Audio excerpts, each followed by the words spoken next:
PDP candidate Ighodalo in a Guba poll. Perhaps a dying minute battle. Demagun, 4 governors back Wike's support for PDP chair. Seems like PDP is just everywhere today.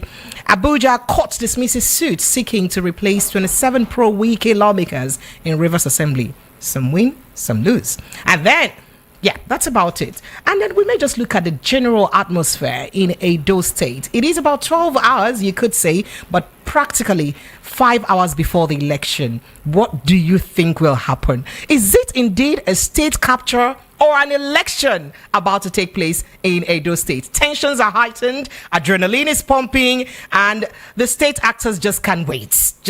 People can't wait to jumping on those votes. Well, your guess is as good as mine. My name is Precious, and as I said earlier, let's take a quick breather. When we come back, we'll bring you details of these and other conversations. Stay with us. We go to bed empty hunger. To the blaring horns of a hustling city, the loudest voices of the common man got a medium to be heard. This particular administration, they were coming unprepared. It's not a bad thing to renovate the president's lodge. Through top-notch programming, unbiased reportage of news, sports, business, entertainment, and cultural documentaries, Voice of the People 90.3 FM became a symbol for 21st century media. And now, a new baby is born. Voice of the People Television, VOP TV, youthful, full of vigor and pressure for excellence in the continent's media space, exposing the wrongs, applauding the rights, dissecting the news without fear or favor, through factual and accurate stories and contents. Corruption kills 3 things and makes a society.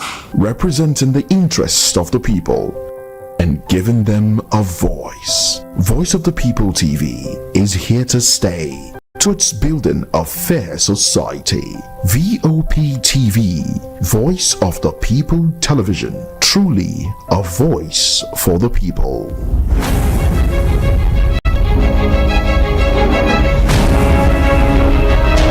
All right, Lagos, you are welcome back. It's still 90.3 Voice of the People FM. So as political parties ended public campaigns yesterday, Thursday, ahead of Saturday's governorship election in Edo State, normal socio-economic activities have continued in the state. Political parties and candidates had since April 24, 2024, in line with Independent Electoral Commission INEC guidelines for election, commenced public campaigns, which ended on September 19, 2024, which was yesterday. Today's 20th. So there's been reports that throughout the public campaigns, noises of different political parties, slogans laced with musical activities, pervaded the air. This is besides the various banners and uniforms paraded by different political associations and groups across 192 wards in the 18 local government areas of the state. I did play a soundbite of, the grand finale of that campaign yesterday by some political parties. What the Labour Party had to say, what the PDP had to say, and, it was just such a lot of energy. But then, the stage perhaps is clear right now. Who takes the votes? Come tomorrow? That's the question. My name is Precious, as I said earlier. Welcome to the show. But let me quickly even take you through some of those sound bites from the campaigns as the political parties rounded off their campaign yesterday. Take a listen. How powerful Labour is. I want to tell you how powerful the people are. The kind of changes you can bring about. The difference that your thumbs, your hearts, your mind can bring about. Somebody misruled Lagos State for 24 years until a young man powered by Labour Party came up. 24 years, the richest state in Nigeria was under one man. He could make and unmake. He can please and displease, put and remove. In fact, sometimes they even strangle people at night. One young man, powered and sponsored by Labour Party, came and changed everything. You know what? When they begin to feel the heat, what do? They switch off iron. When boats begin to pour in for labor, what do? The computers, they develop glitch. When they see that Peter Obi was winning, what did? They change the constitution. When Peter Obi won the presidency, what did? They changed the meaning of English language.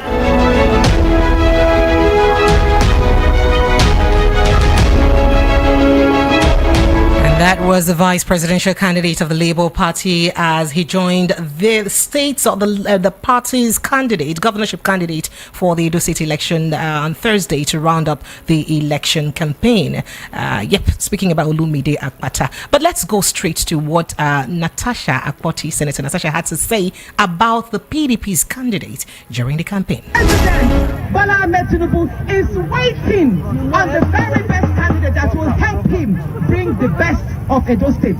I'm saying this because if those of you who have worked in Lagos at the time when the president was the governor of Lagos, you will know that Our Excellency, I'm going to call him His Excellency, Aswe Ighodalo, was part of his economic team. That means the Lagos State you admire today.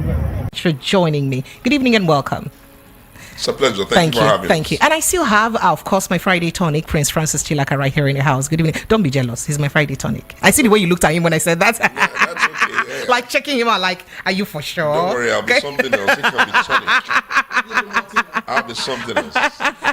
All right, Francis, thank you so much for joining us, Prince. Welcome. All right, so let's go straight to the campaigns. The stage is set for Edo State. Right. There was a mention about state capturing, and there's another mention of this is a do or die affair. What is going on? Okay, thank you. I think that we could agree that the off-season election in Edo, even though it's not the first off-season election, we've had 3 off-season elections, Imo, Bayelsa, and Kogi. Absolutely. The general attention of the country is not as eagle-eyed and as focused as this Edo. Why is Edo so important? Well, one, because it's a standalone one in the real sense. But Ondo State is also there. It's not yet. We don't know what will happen in Ondo. In Ondo. Let's just stay with Edo now. Okay. Maybe it may be like that. It may not. That's the first reason. The second reason is that I think that Edo is going to be another social scientific experiment. And although the people are not viewing it like that in terms of the narrative, those who are interested in the academic of voting, of elections, will tell you that there's a social experiment going on in Edo, and we're going to find out the outcome in a few days, and I'll break it down. Because I'm worried about what the social experiment may be. The social experiment is that the ruling party there, which is my party, the PDP, ordinarily should just go to bed and say the election is won. Why? They're the incumbents. They have a good enough candidate who's not really tainted by political office in the previous times, and who has a pristine CV and a boots on ground, things you can say this is what he has been doing up to now. But right there and then, there's a lot of internal contradictions within the leadership of the PDP, they call themselves the legacy PDP people, who are not on board. So the Wikis of this world. I don't know. Wiki is not from Edo. I'd rather say I'll say the damn Odis. And so many all right. So pack that on one side.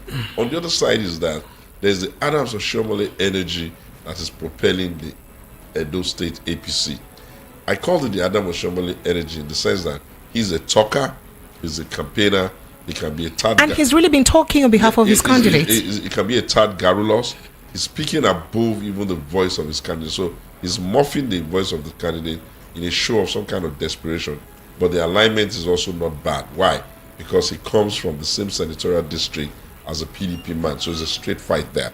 And he's a former senator, so you cannot dismiss his electability. Now there's Olumide Akpata, who, if you were not a politician and you didn't have vested interest, you just listen to his campaign jingles, you listen to how hard he worked and all that, you kind of have to say that, okay. And this is a soft guy for the job. These are disruptors, not soft guy. These are the kind of disruptors that come into a political space and they can tilt the apple cart. So the experiment is that we're going to find out after this is done, one, whether we have matured to the point where we can have an election and everybody can see that, no, don't whine, don't cry. Everything went transparently, everything was fair, everything was free, everything was credible, the outcome is the outcome. That's one experiment. The second experiment is that we're going to be asking ourselves, who owns the voting right or the voting suffrage? That means that, that suffrage, the authority to push people to vote, does it belong to the people themselves, or does it belong to their political leaders? Because of the dynamics that we're hearing, somebody has a problem with the king, there are issues here, stakeholders are muffing up the pump. So if the people if they vote and the outcome reflects that the people have the ability, they mature to the point where they can own their own votes, that's going to tell us something. The other thing, which is the final one, is that Edo is going to remove the scale in our eyes on two levels. One, do we have the potential of a third force driven by Peter Obi, or the energy in that train is gone? And two, the internet, especially X, which we call Twitter, do they have the ability to move from online to boots on ground? Because when you look at the activities online, you almost get the impression that they are going to run over people by 2-1 or whatever. But if it gets offline and it does not reflect that, it means that there's a difference between the conversation online and boots on ground. So these are the kinds of social experiments. So if they're actually Twitter voters or real life voters, yeah? That's what I mean. I don't want to impugn on their integrity. They have a right to sit on Twitter and do whatever they want. But the point is that if what they do and what they say and the energy they exude on Twitter does not translate to offline, it means that there's still some work to be done in calibrating boots on ground. Because ultimately, nobody counts Twitter votes. People are going to count real men who show up on that day. And these are the experiments. But I think that if you ask me, I expect the PDP to run with it by a mile. Why do you think? The PDP, the APC candidate, you can't run an election of the type of what a governorship is in this modern time if you are unwilling to speak to your campaign issues. You can't be unavailable for interviews from television. You can't be unavailable for interviews on radio. People cannot get the impression or even maybe stimulate the suggestion that you can't even converse very well. But he's not the first candidate in Nigeria to do so. I know the president did that at that time, but the thing about the Buhari also did that. It looks like he's a precedent in APC generally. I'm trying to say that, you see, with the presidential election, it's a little bit different because tribal support will carry you over what would have been ordinarily unacceptable conversation. If you are a Hausa man and you are someone like Buhari was caught like following, can you imagine them saying even if it doesn't have school start, it should just be even if it's NEPA bill. That kind of nonsense will not happen if it was in a state kind of thing. And then imagine Ashaju, they created a Milocon, the university who were just going ballistic. So they can use their capacity to mask this. But when you are within a state, you cannot say that the people of that state are not educated because others are speaking. So it's going to show a defect there. That's that. The other thing that is also... But sorry, 1 second. Let's just stay on that a little bit more because I'm a bit worried. Is it a problem on the nature or caliber of candidates that the APC as a party presents? I think that they are suffering from a malady that PDP had suffered from when we were in power. Okay. When you are in power, you place so much on federal might because you are in charge of the federal government. You place so much on your ability to raise money cheaply because you are in charge of the federal purse. And usually, people always feel that anybody the party produces will almost more or less be helped over the line. But they're not seeing that the environment is changing, that people are getting more intentional, people are getting more deliberate. We now have a third force, whether we like it or not. We'll see how far they've gone when we're done. Yes. Before now, it was always a straight match. It was always first PDP. And then second any other person. They will win. And then it was always PDP and APC at each other's neck. Then, before we knew what was happening in 2023, we suddenly have a Labour Party that was able to pull 6.2, 6.3 million votes, even when PDP itself put 6.8. And even APC suddenly could do 8.9. Just 8 million, you can see that. It's very close margin. Very, very close, especially when you look at the total number of available votes that it could have harvested. This is about 93 million registered voters. So something is going on here. And I think that, again, the APC guy, when you want to lead people, you must have the ability to espouse a vision that shows them where you want to take them to. It won't be enough for you to just say, now we did do it before, we don't start doing it. You can't do that. But again, it's until we come out of the election before we're going to see from the back end what type of referendum decision happened there. Because you might be thinking that the people are that sophisticated, and they may prove not to be that interested in those kinds of things. Their poverty may be the bigger issue on their hand.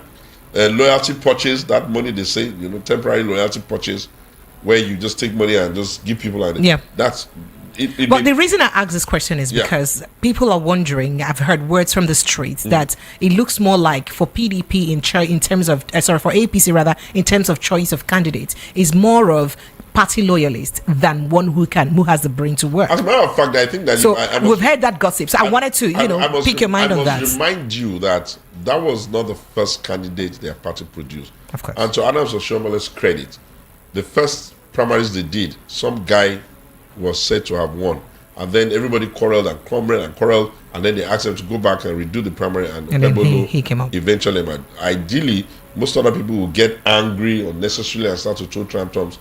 Adams did not do that. He just adopted whoever the party has brought and is running with what he has. And that brings the question: the choice of and the capacity of the candidates. I think that yes, our democracy is still a work in progress. Whatever we like to say, I think that we have come to the point now where we must now look at who are the members of a political party.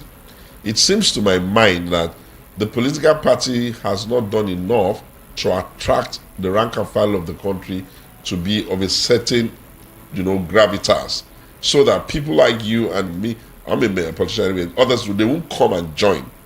And then the people that can be the rabble-rousers are the ones that will be at the base of the pyramid.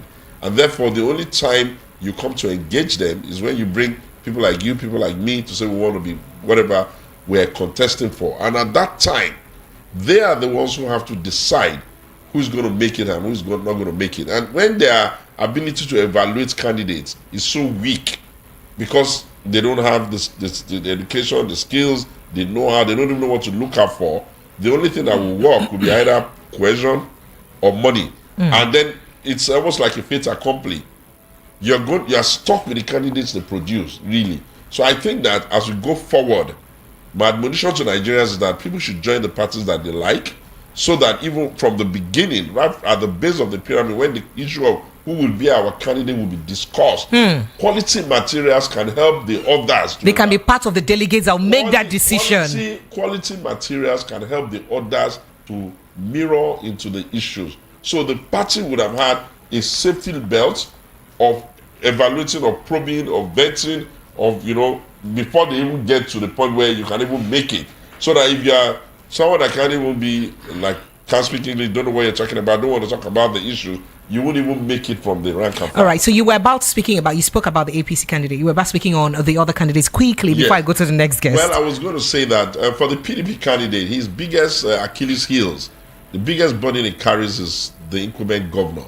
So it's almost like a situation where your asset is also your liability. What do I mean? People in Edo, when you listen deeply, they have a grouse with the governor. They do not have any grouse whatsoever like that with Asue. And what are their grouse with the governor? What comes to the table is that people say, okay, he was fighting Adams Oshiomholi, he ran to PDP, you guys build him out. Some of us in APC also supported him, believing that Adams was the problem. He's coming to PDP now, he's fighting PDP. Clearly we can see that Adams is not the problem. PDP is not the problem. Available, he's pushed so hard. He has the knowledge of how to govern. But here we are. Is he going to be pulled down by the, liability based on how people are saying they want to just stop Obaseki at all costs, as if Obaseki is the one. So that's his own bag. Considering that Obaseki also fought against Godfatherism, and that's exactly what people are accusing him of doing now. They also think that that's part of what people may have against him. That's exactly what we're saying. It all comes into the box. Obaseki. So Edo will finally be Lagos? I don't know. Okay. The Edo no be Lagos slogan. That's why the experiment, when they are done, all of us are going to learn the people who own the suffering when they campaign her. Now, in the case of Labour, what I feel usually becomes a problem for the Labour Party is that they pay attention only to one star boy per time. And they don't really understand, like Peter, They will pay attention to a star boy or that. They won't look down the line to see what's going on at the wards, what's going on at the polling unit, who are the people that are going to be standing. Now they're paying attention to Olu is your guy. Yeah, I like the song, but the truth of the matter is that elections are on two layers. There are the territorial commanders of their polling units and their towns and their villages. Where would they link? And when the push comes to shove and all the patronages start getting done at the back, would he be able to match up? So if they don't do well in Edo, we could technically say that whole journey, we need to review it because they won't be able to do well elsewhere. They didn't do very well in Bayelsa. They didn't do very well in Imo. They didn't do anything spectacularly well in Kogi. And they can't be the only ones screaming that people are rigging them when in the recess of the world they are not even pulling their weights at all those off-season elections. So it's back to the... You believe so too? I believe so. You see, when you have a systematic poverty without an institution that allows people to exercise their rights, that allows people to understand that sovereignty belongs to them, you can never have a meaningful election or a progressive election. I'd like to understand what you mean by that. Are you saying the people are deliberately being disenfranchised in one way or the other? No, what I'm saying is everybody in Nigeria today is talking about hunger. And you know that our political life is purely monetized. So at the end of the day, what you're going to have playing out is that you're going to find people collecting money or being induced to vote for a particular candidate. And I think, we all know how that has played out.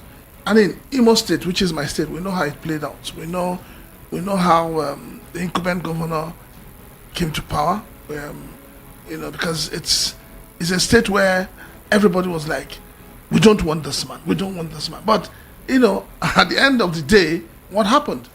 He won the election. He even won all the local governments.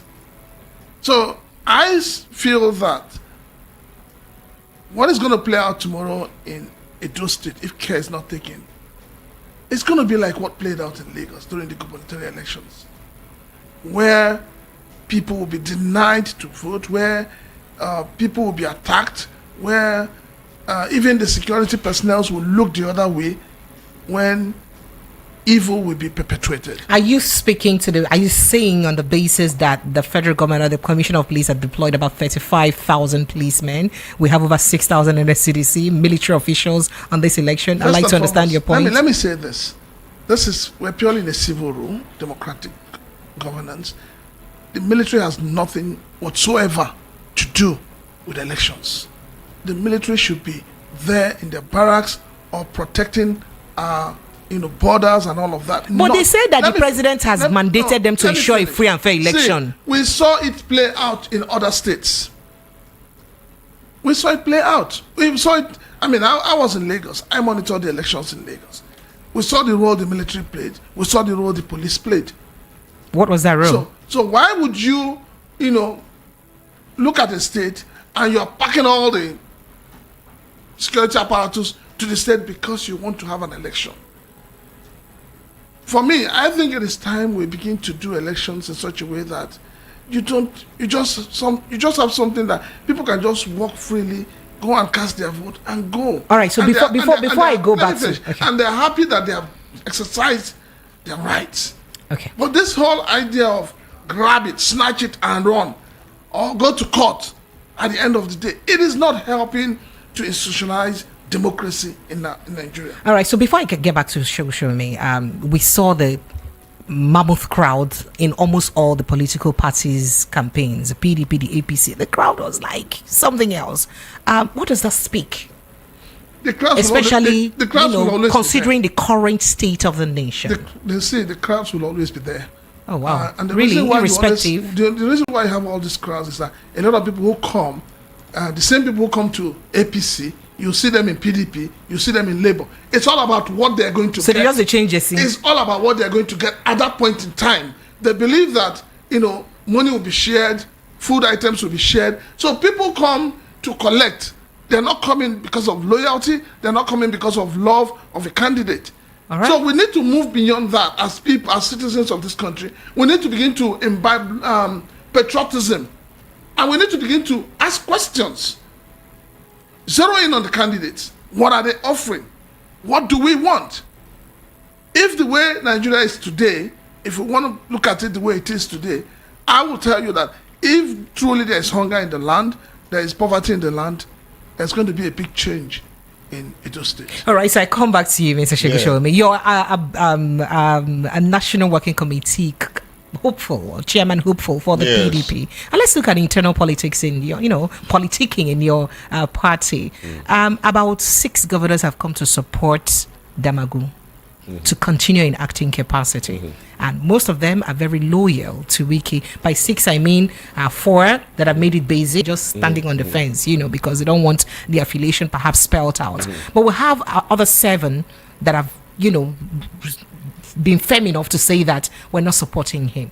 How will that help in any way to ensure the progression of the party, especially since 2027 is coming close? Thank you. Well, first things first, I've always said to people that it's a misdiagnosis of a big problem when you scapegoat just one individual.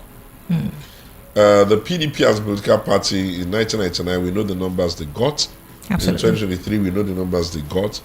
In 2011, they got a lot of numbers. Their biggest dip, their biggest loss of assets was in 2015, where they lost more Senate, more reps, more governors. Absolutely, yes. And you couldn't have said briefly. Your biggest gain would have been in 2007, I think so. No. Our biggest gain was in 2011. Okay. By 2015, our biggest, dip was the one that brought President Muhammadu Buhari. The one that brought it, not just that the president won, even the reps, the Senate, the states, and all that. And you cannot, in all seriousness, say Wike is responsible for that. But I've never blamed. I'm just saying. Okay. I'm saying that no sane person can say Wike is responsible for that dip of 2015. Between 2015 and 2019, we started a slow climb up, but it's taking time. By 2023, which was the one you could really start pointing fingers at Wike, it also require you to look for how did we get to that point. Okay. After all, this was a material that was wearing our jersey and shouting and screaming on our rivals up until we got to the primaries and all of that. The issues around the primaries and the issues around how the vice presidential candidate came up and the issues around, drop the national chairman or not drop the national. And then there was also the southern conversation of a Fulani man cannot do 8 years and another. So all of this created the Wike that we are now all talking about.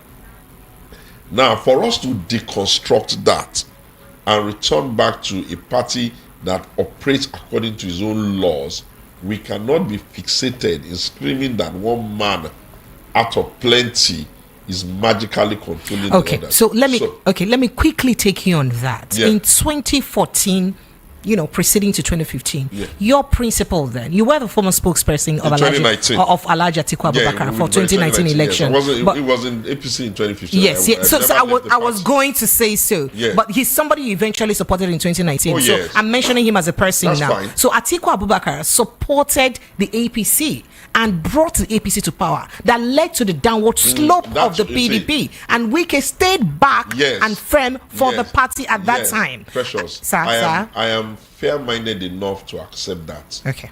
And that's why I said I do not accept that if you want to solve the mess we've created, we can be fixated on scapegoating one person because it masks the real issues. First question. If you're a Roman Catholic church person, if you're an ardent, it's not very easy for you to wake up the next morning and say you're a Muslim or you're even going to go to Celestia. Why is it that you are able to stay with your faith?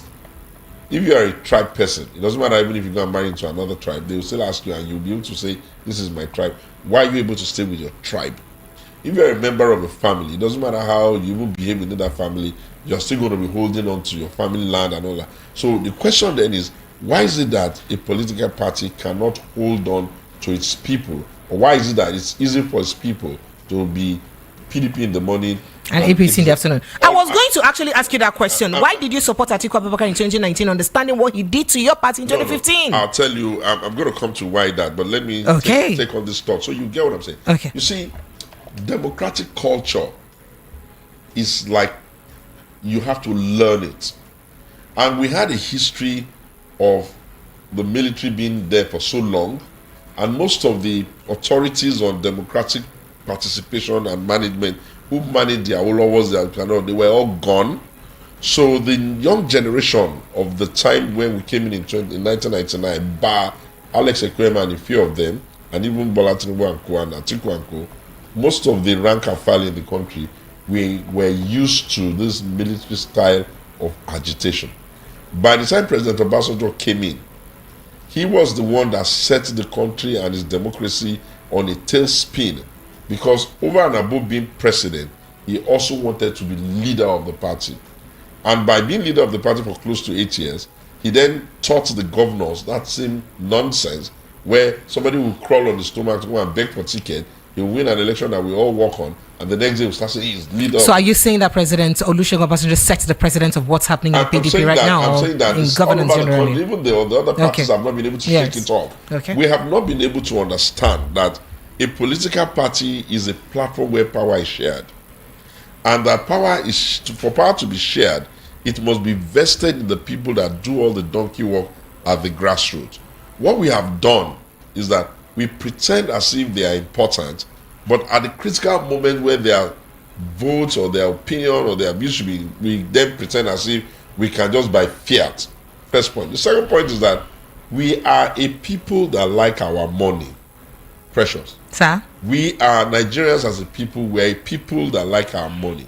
Our friends outside the country, when they do the psychological profiling of Nigeria in certain quarters, they always say, oh, the Nigerians, they like their money. They don't mean we're thieves like that. What they mean is that we don't play with our money. Now, what that has done to us is that everybody wants to be procured. Now, if you now put somebody who is willing to procure everybody and even be kind, more like buying now. If you say procure, be like saying a big grammar. No, well, so everybody, so everyone does have a price. Generally, that's what you're saying. There's the way I speak. Okay.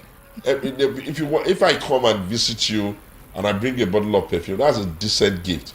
But if I come and visit you and I give you, for this your responsibility, I give you $30,000 as a dash, that's procurement. That's beyond the gift appreciation. That's procurement. Now, you're not going to. So I must be loyal to you because of that. I don't know what you would do. You're not going to return my money. You're going to take it and tell me thank you. And if in another 1 month's time I visit you again and I give you another $20,000, there will come a time where something on the inside will naturally make you begin to protect and answer what I want. Especially when you are in a space with somebody like him who just wants to be called my blood, my tonic, and doesn't bring any money. Before long, you're going to find out that he will talk. I'm wondering why the comparison, though, but it's okay. It's okay. A little bit of jealousy. So I'm just trying to put some humor to the conversation. It's okay, yeah. Before long, he will speak, but I will have the decision. That's how we got there. Now, for us to so he who pays the piper dictates the tune. It's like that everywhere. How do you think the president, even the president, Bola Tinubu, is able to come and say, I don't have any godfather. I paid for everything. I bought it with my money. This is the attitude here, and it can be. We can drop it, but for us to drop it, it cannot be dropped from the top, because they're the ones who have stolen us dry and who have cornered all our assets and who pretend as if they are the inheritors of Solomon or descendants of such a man or Mansa Musa. We're the people who are feeling the heat. So for us to stop it, we're the ones that must decide two things. One, have we gotten to the point where we can take the money and just vote our conscience? Or have we gotten to the point where we're going to say, talk to us about money until it's time for election. When it's time to election, don't come around here with money. So if you want to induce us, be doing that before. But when we get to that... But how do we build that consciousness? It doesn't take a lot. It's like you go to... Especially understanding the literacy level. No. Listen, when people talk about illiteracy, I laugh. Do you recall when you were growing up and your grandmothers and granduncles used to visit you? Did they ever come to your house like beggars? All right, so let's go back. Let's go back to... It therefore means that when we were growing up, we did not have a situation where our uncles came to our parents and they were acting like beggars. They always brought things from home and all of that. So I think that somewhere along the line, we must have convinced ourselves that get rich quick, get out of jail card, take the money and run, silence yourself. Look, the only promise of democracy is that the people will have that opportunity to be king on that one day. And because if they now give have up, we upheld that promise in Nigeria? Well, it's not. For the past 24 years of unbroken democracy, do you think we've upheld it's that? something we're going to have to keep preaching. Because we moved from monarchical system where we were passing authority via the loins of men. Oh, a king is a king, and then he gives up to a child, and the child is a king over who? That was why we stopped that. Then we moved into dictatorship and the whole military, of the people by those that own land. I'm talking about the global. Okay. And here maybe the military. And then he will sit down there and do whatever he wants until we find someone to help us kill him or do whatever. We won't be able to take or give him power, some apples, something. whatever. And then we moved into a process where we said to the people, the mass of the people, the nobodies and the everybodies, that look, okay, we have equalized power on one day where every man has one vote and every one vote carries the same weight. Why would the poor, who are the majority, not use that number? Okay, so going back to the question I asked you, why you supported President Atiku Abubakar for 2019 and became his spokesperson, even with all that he did to the party in 2015. No. Atiku, with due respect, is not. I don't think he went to do that with the consciousness of saying he wanted to hurt PDP. No. I think what had happened. But he did hurt PDP doing that. It was not the only one. Bukola Saraki, all of them. Of course, Amechi and the rest of them, yes. What I'm trying to say is that as at 2015, PDP and Nigeria had been in the South forever, except for the 2 years of Yaradua, and he was ill for a better part of it. Yes. We had done Obasanjo 8 years. We were already doing Jonathan about 6 years or thereabout. So it does make sense that Northerners will feel that real great need to say, no, what's going on here? Are we going to be in democracy and will not be in charge or will not balance power? And whatever they thought they needed to do, the only advantage, if there be any good in it, the only good in it is that at least it gave us the alternative party. It's the same way. Peter Obi is the creation of PDP. We made him vice president. I was also going to mention that. And then he wanted to be president. He didn't wait to finish he didn't even wait to do the primaries. He made up his mind that he was going to go somewhere. What do you think was internal politics that kicked him out of PDP, though? No, there was no internal politics that kicked him out. You know, the problem with Peter is that Peter doesn't like primaries. Peter Obi does not like primaries. Peter Obi Why do you say so? Yeah, Abga, what's the name? Dimo Juku just anointed him. And there was really nobody else. Are you saying he doesn't like fair competitions? Just wait a minute. Okay. Peter Obi just Dim anointed him. He swore and swore that he would never leave Abga. Anything he want to do, he can do it from there. But when it was time, he left. When he came for the vice presidential here, what we were doing really was that we were looking for a step to take to normalize and remove the glass ceiling of our brothers in the Southeast. And we felt that vice president would be a precursor to president. You get? So we gave him the ticket. The election went well. We didn't win. By the time we told him, we started encouraging him to buy the form. The last one, the 2023 one. Our hope was that perhaps the party would have said they're going to keep the zoning in the South.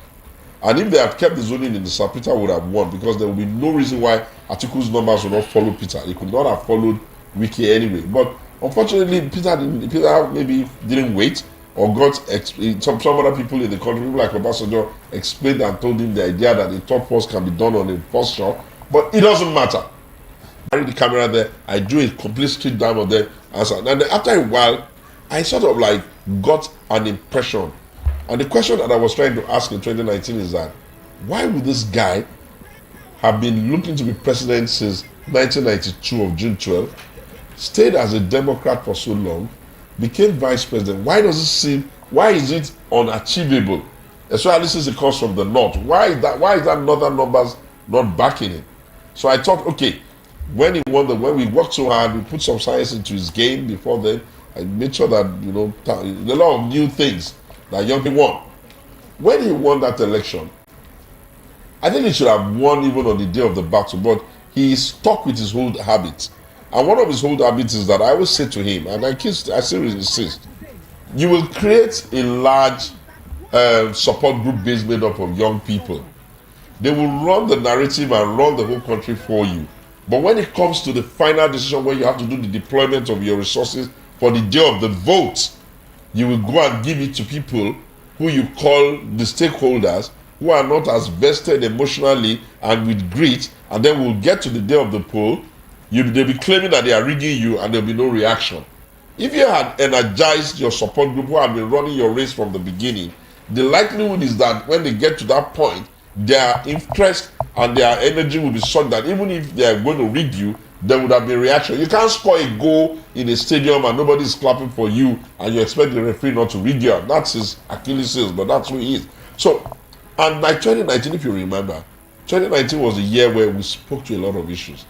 Because I didn't do all this leg the shake, all this kind of joking about. I don't joke about when it comes to campaign because I understand that there must be a reason why you want to lead. And the reason why you want to lead is what the conversation must be. We can't be talking about his shot is tall. That's already a given. Once a candidate has a match from the party, even if he's a cripple, it's too late.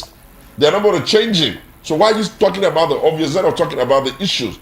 And well, he chose to do it the way he wanted to do it, and he got the result that he wanted to get. That's that. So are you saying that he did not listen to you good enough? I don't that is Atiku Abubakar did not listen to you good enough? He's in his 70s going to 80. I think that the men of that generation, the ambassadors, the Atiku, my dad, and all sorts of men, they're kind of like stuck in their ways. So you have to love them both like your father and also still love them like your child. You love them like your father when they talk as okay, I've heard. But you love them like your child when, in spite of them, you still try so hard to make sure that notwithstanding how they are the ones being an obstacle in the way, you're still trying to sort things out. You have to have largeness of heart to be able to do that. But hey, Atiku is a good guy. He means well. The things he said. Did you support him in 2023? I've always supported him. Just asking. Yeah, I am. So you think he was a better candidate? In 2023, by the time the die was cast, yes, there was nobody better than him, really. And he didn't better than him among among the cast. The reason is that I'll tell you, Atiku has always said forever that you can't have NNPC this way, and everybody will abuse him. But today they've agreed. Atiku has always said you need to bring in Nigerians with private sector capacity to drive the Nigerian economy instead of driving it from the point of view of government. They agreed, they disagreed and disagreed, they are doing it. Atiku has always said that you can't run the infrastructure called Nigeria this way. There has to be a way. He spoke about decentralization. Yeah, that you have to think about it from a decentralized point of view so that you are not holding back anybody. You need to take a lot of the powers in the federal government and move it to the regions or whatever you people like or the state so that we can at least be sure that it's not like the Igbos are not able to fly because the Yorubas are disturbing them, but the Yorubas cannot fly. I picked interest in that. Yeah, he said all that. So when you want to support someone, nobody is all perfect. You're going to think about, okay, what's the vision? And you're going to run with it. Okay, so going back to your internal party very quickly, party politics very quickly. Since you're a National Working Committee chairmanship hopeful, and with the 4 governors now strongly behind Damagun's continuing in acting capacity, what's your faith? I think that the truth of the matter is that I have tried to tell them an unusual time requires unusual tactics and strategy. You cannot be deceiving yourself that the way you have done it before, Damagatuka is the problem, you remove him, the problem didn't go away. Psychologist is the problem, you remove him, the problem didn't go away. Alimodu Sharif is the problem, you remove him, it didn't go away. Ayu is the problem, you remove him, it didn't go away. Now you are screaming, Damagun is the problem. And I've been asking them, if you have 17 men in an NWC, and you are happy to always say it's only one man that is the problem, why don't you let's just create, what you call, there's one phrase I use, where you call that man that there's a word where when you are general sole administrator. Oh yes. I've always said, okay, why don't we just leave all these 16 others since we don't need them, and just get one sole administrator so we know that it's just this one man that takes all this. You can't run like that. And I've been saying to them that for the journey to 2027, the thing that needs to happen first is for us to clean up the house, repair the vehicle, make the top coach very strong so others can line up. You can't fumble into winning. You have pretended as if APC is not doing well. That was the argument you had in 2019. Buhari still got 2020. Sorry, in 2015, Buhari won in 2019, or it was rigged in. Bala Tinubu's leg is standing, his leg, the shaker, he's falling apart. That was your argument then. APC is not doing well. They still managed to win in 2020. Are you going to be stuck on the same argument that they're not doing well? So I think that I've been saying to them, it's up to them to agree I'm trying to be national chairman. I think I'm the best at the gut anyway, because I'm thinking about the problem longer. Will it be zoned to the southwest? Because there's still argument that it must remain in north central. No. Naturally, if we do a full congress, a full convention, it must naturally come to the south. We have never been chairman. Every other zone has been. Okay. But besides even that, I think that you need a fit for purpose executive. You need to have a good national chairman. You need a national secretary that is good. You need a spontaneous, active woman leader that connects and understands the language of the now. What could be the love getting lost between Atiku Abubakar in Adamawa State and his governor? Because I see the governor supporting Damagum now, which makes it look like he's tilting towards a Wike camp. No. Atiku has not told anybody that he's not supporting Damagum. No, we don't. But people blame Damagum to be a Wike's position now. With due respect, Atiku has not said to any human being that I'm not supporting Damagum. Neither has he said to anybody that I'm supporting Damagum. Atiku is too experienced a politician to jump in at that level.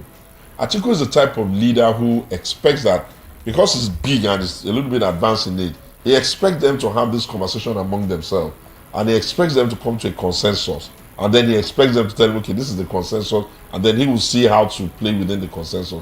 But in terms of the guy in Adamawa, young people, we have created a second culture in this our politics, and that's the one that's affecting them in Rivers too.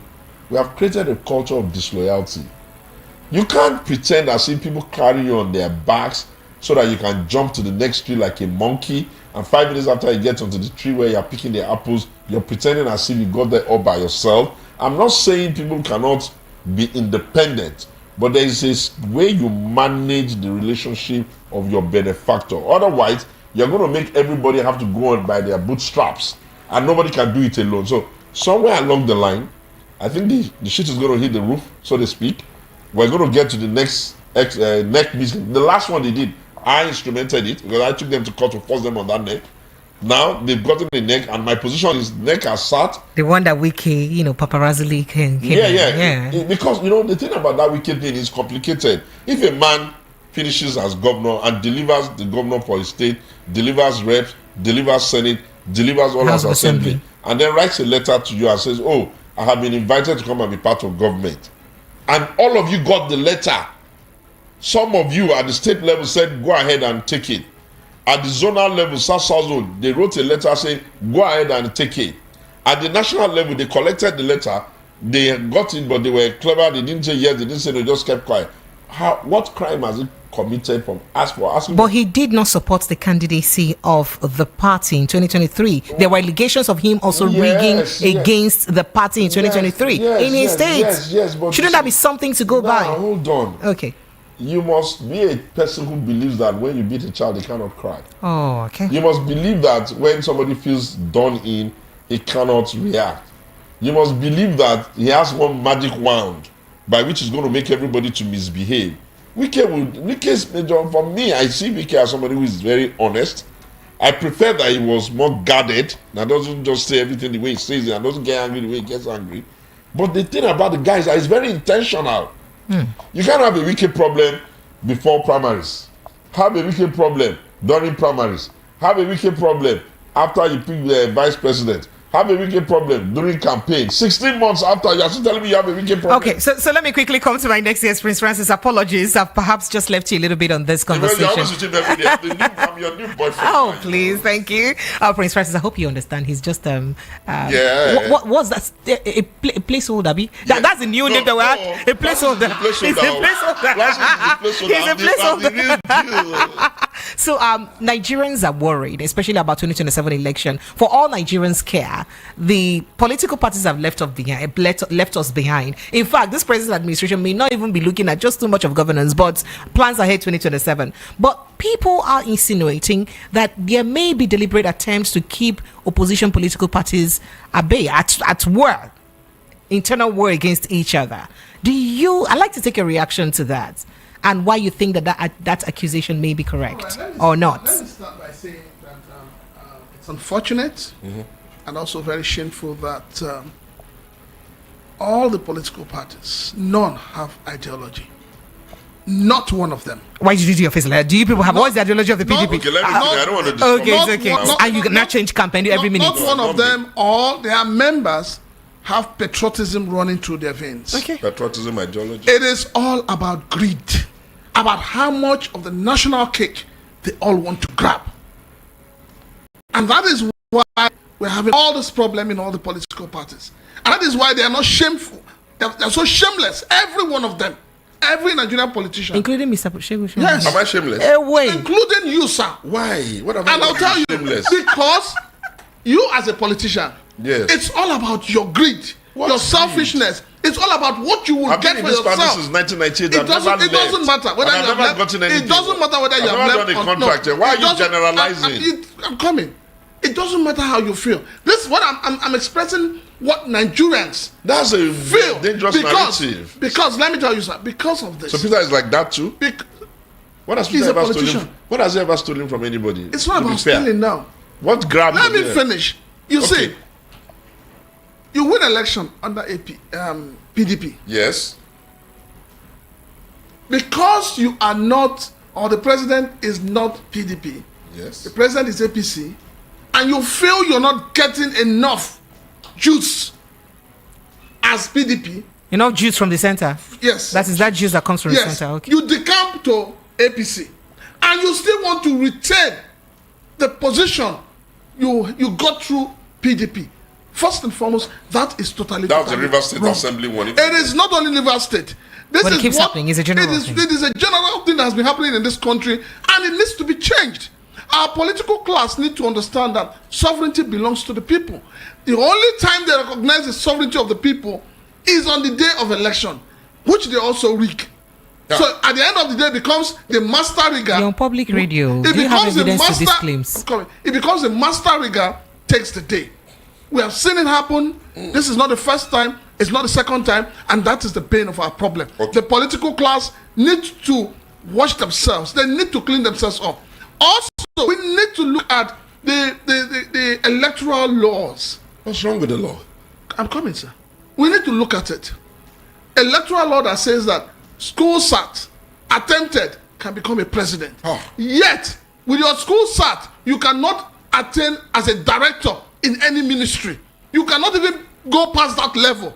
How can we have the worst of us ruling the best of us? Well, okay. We need to change it. You give up. educating. You give up. Okay. We need to change it. Why? So we need to come to Okay, that. let's go. We need to come to that point where INEC has to become a full umpire without biases. How do you know they're biased? Okay. They have to. All right. Because one, you cannot have an INEC that people will tell you, oh, this candidate has issues. INEC will tell you, we do not have party power to, disqualify.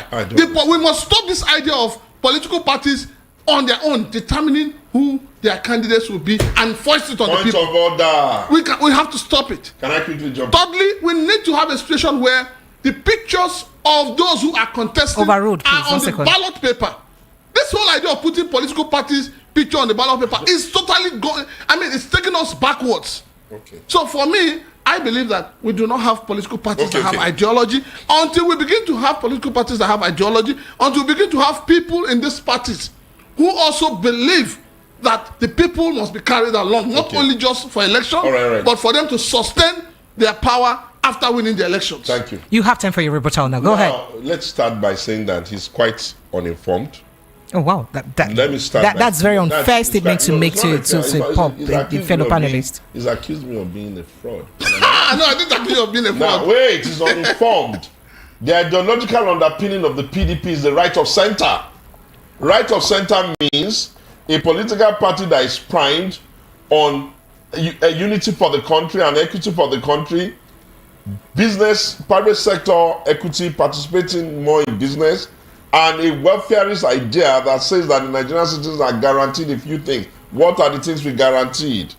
We have guaranteed the basic. We have guaranteed by our constitution and by our right and by our attitude in government. Would you say the APC shares that same? No way. Then why would your party members Can you stop? become to You are not APC letting me make free this will? point. These All are right, very I serious apologize. points made to the I people. apologize. All right, go ahead. Now, a right of center party is who we are.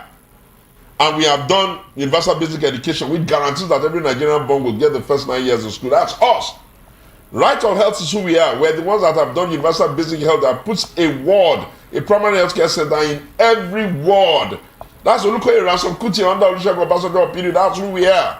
We have guaranteed that the federal character has a principle for sharing and making sure that everybody participates in government is who we are. I'll just leave you with that.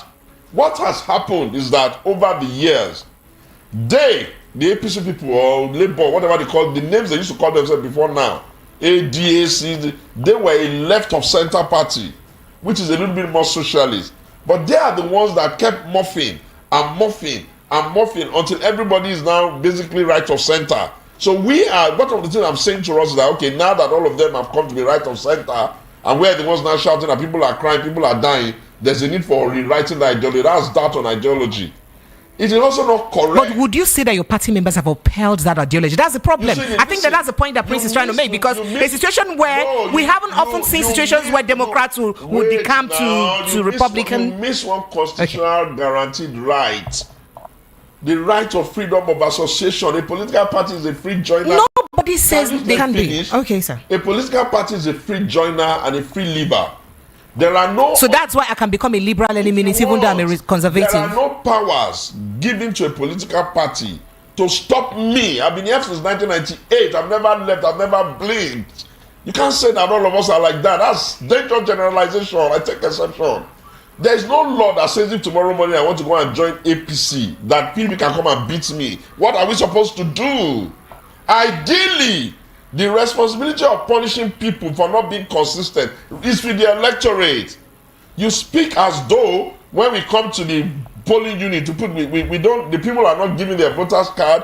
How can you explain that there is no complicity of the people when you have 93 million registered votes and only about how many million show up? What are they doing on election day? Let me share authority of what they. So do you think that everybody who wanted to vote actually had the opportunity to vote during the election? I covered the elections. I would rather reply to that. No. Did anybody tell you? I had reporters across the country. No, did anybody tell you? There were polling units in Imo State precisely that election never even took place at all, but results were mentioned. Hold on. Did anybody tell you that he wanted to vote in Ugu and they prevented him? I can't tell. I'm telling you, state. I made an example of Imo State. Wait. Okay, go ahead. I'm trying to tell you that the bird will learn to fly so that the hunter too can learn to, shoot without missing. You cannot take group responsibility of a nation and place it on the head of a few, when in the real sense of the word we have given you the powers to vote them in and vote them out. And don't be deceived. In 2015, all these things were still on the table when PDP and Jonathan was running for that extra term. Notwithstanding the federal mind, did they not lose? People are just being lazy. When people don't show up on election day, it favors the person that wants to rig. But when people show up, you can't rig. So, you can't be standing. So what do you say to voter intimidation every time and harassment? Because the reason I stated this is because this election, from my statistics and the reports that I gathered from my reporters across Nigeria, this is election with the greatest awareness in Nigeria. The last one. The last election. But yet the least participation happened in this election. So that means a lot of people were not given the opportunity to vote. It means that you are saying that if this generation were the ones to come and take us out of slave trade, we will not be left. We will still be in slave trade because they will have an excuse instead of standing firm. It means you are saying that if this generation is the one to take us out of colonialism, we will still be under colonialism because they will not be firm. Where in the world have you seen that people have to take a determined position that their life must be better and it is easy? We are all struggling against the status quo. Those who, when electoral materials did not show up, some places they never showed up, and election was ended there was no more elections again. A political party, you are the one making an assumption that INEC sits down there with the intention of only being in bed with one political party. No, I didn't make that assumption. I'm just saying. Yeah, that's why I said him. The truth of the matter is that every time you look at the Electoral Act and you read the guidelines of election, it's so beautiful. It is the human nature of the Nigerians. The one that comes to start being toggery is somebody's child that lives in the society with you and I. The one that snatches ballot box is somebody's brother in the society that lives with you and I. The one that is the police officer that is taking his eyes away from whatever is happening is a police officer paid by federal government money who is supposed to enjoy the benefit of a better government like you and I. The politician that is moving money all over the place is doing that. Why? Because we are a nation of no consequence. I have been preaching for years that, look, You can be angry, you can scream and shout, you can leave, you can even jackpot if you want.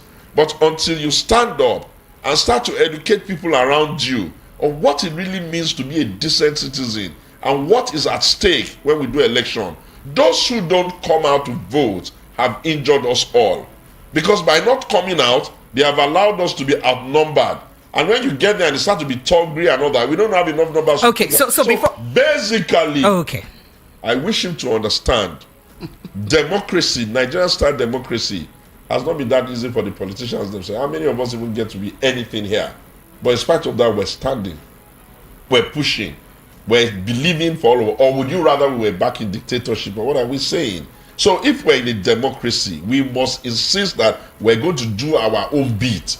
Don't worry, let them try and rig in a place where they are unpopular and you'll see what will happen. Okay, so speaking about elections and their consequences, the Nigerian Labour Congress is fuming that Tinubu betrayed them, with the promise of, reducing fuel price. So I'd like you to speak to the pulse of the nation. Yeah, I'd like to hear from you. Let me try and tell you something, though. Labour's real duty is to serve the interest of the workers. Anytime you see organized labor begin to become pseudo-political, they take their eyes off the ball. At the negotiating table where you are trying to determine... There is a Labour Party in the UK. Listen, and they still had their eyes on the ball. Have you ever heard that the Labour movement in the UK is jumping in to come and start telling government about politics? There's Labour everywhere. The Workers' Party is the leading party in Brazil. What I'm trying to tell you is that when we are talking about the negotiation, when they go to the table to go and negotiate, it was their duty to negotiate the best they could for their citizens within reasonable parameters. You can't be unreasonable and be asking for what the country cannot afford. And you cannot be saying that, they bought 1 GB. Yeah, I know, I don't like that. I prefer that they were a bit more reasonable. But you can't say that that's the basis by which you can sustain the salary for so long. And you have to also understand, the total number of people that are in government workforce, they are just a small number compared to the entire 220-something million people who don't even get a salary. And at the end of the day, if you meet a messed up economy, if the country is broke and you have to refix it takes a while to do that. And I don't want to canvass for APC or anything like that. I know that they've not been responsible, they've not been as well as I would have preferred. But that does not mean that we're going to have a country where we're not even going to allow the system to work. Between 2023, when Bola Tinubu, president of Nigeria, came on board, APC, I'm not in this party, I've never been. Do you know how many riots, how many strikes, how many call-outs we've had? They had one call-out too many. They had one, Air Force people and airport, they are not going to fly. They have to call them. Another one, Labour did this, they are calling it. What kind of nonsense is that? Do you want us to have a country that will not work? Or do they even know what it means when you shut down the economy of Nigeria? In an informal sector, most people earn a living by themselves. So it's Labour's fault now? No! Look, don't say this. I'm not saying it's Labour's fault. I'm saying that government has its duty. Labour has its. Citizens has its own duty. So do you think the government have done enough, especially considering that they started this administration even before the president went into his office with removing fuel subsidy without looking at implications and adverse effect of taking that decision? I have criticized them more than most. Okay. I just got to know because of the statements you made. I have criticized Ashadu Bola Ahmed Tinubu more than most, but I can tell you with every sense of responsibility, I doubt if anybody can pull the strings better. Let me tell you. Oh, wow, really? Yes, I'm telling you. I own my own words. And nobody can pull the strings better by also buying new toys, cars, and all that. No, I'm just asking because these are the questions on the lip of many Nigerians. Listen. They want to know. Listen, if he buys a car, that's an infinitely small money compared to the money we're talking about getting an economy to stand up. You don't have fuel. Your refineries were not working. They barely, Aliko Dangote just barely came on stream. You think you're going to bring fuel by pissing in your car? Somebody has to import it. You're going to import it in Forex. When they bring it in, somebody has to sell it. So I'm trying to tell you that, as at the time he was saying we're removing subsidy, I queried him that you can't say that. Better would have been we're increasing the price. Why? Because if any product you are buying, including your hair, is imported, you can buy it today at 600 naira if it comes from China. But if the dollar in the money, you can go to the market the next day and it's 800. Who's going to be responsible for that? Or you really, truly think that Nigeria as a nation can afford to be burning oil when you don't even have the money? You are using 90% of your resources to pay debt. Look, Mr. Shawumi, please. Mr. Shawumi, please. Apologies, but let me just chronicle. Let me chronicle a few events. I don't want to be the one to be supporting them. I'm not. But I'm just telling you that the concept of making a nation that is not producing as much as we are not producing to even be sustainable is not easy. I blame him for his inability to punish the people that have left that office, so that at least the Nigerians can see that those who got us into the mess are paying for it. But I'm not him. I'm not in his party. So Mr. Segun, let's chronicle this. Yes, Fuel subsidy removal in this administration, floating of naira in this administration, apologies, increase of electricity tariff by over 300%, that is by 330% plus. In this same administration, I'm coming, sir. Of course, increase in import duties, increase in interest rates, all of those issues, which ultimately affect small and medium scale businesses, and of course affect the SMEs are the key of every society and all of this. And in the midst of those, the president says, "Oh, please endure, because these are painful decisions that we must take." But even in the painful decisions, the president is buying expensive cars for the National Assembly. I'm coming, sir. And then the president is buying a new jet for himself, even though he has 10 flights in his fleet of jets. The president is buying a yacht. The president is buying new cars. So do you think it's enough for Nigerians to calm down? As an on-air personality, I expect that you will know that I have done this argument better than you have. Of course I know. I am saying this on the background of what you just mentioned. Hold on. Not because I haven't heard you do it before. Listen, I have called him out. But you didn't invite me here so that we can tell lies to our citizens. What I'm saying to you is that a leader gets the nation the way the last man left it the day he gets it. It's like your parents die, you have an idea that they have a lot of money, and you just come in, and then the only thing you hear is that there are debtors all over the place. That's what you inherit. Okay. You don't have the privilege, if you are the eldest person in the house, you don't have the privilege of disappointing your siblings and all that. You have to still succor them, and you have to figure out how you can create the money. I have queried the president by telling him that you are trying to make the fiscal side of the country blue. That means we have enough money on the fiscal side. But you are not taking into consideration that it is at the expense of the poor and the miserable in the country. I have queried him on the basis that you are trying to do palliative, which I understand is to succor it. But you are doing that palliative wholesale. So you have no way of seeing that it gets to the people that it needs to get. I've queried him a lot. But I am telling you, my sister, if you don't have refineries that work, you are at the mercy of one, those who import it; two, those who provide the forex for them to use in importing it; three, those who say they are the distributor, Ipman, and those who sell it at the So why can't we have a functional refinery? Under his administration, NNPC has promised us almost 4 times. Now, okay. Yeah, the refineries were built by Obasanjo, and it was the person that even built it that was in charge of minister was Buhari. If it was so easy for them to fix it, why hasn't it been fixed? Do you think everybody comes there and wants to go and fool themselves and fail? Now, you talked about power.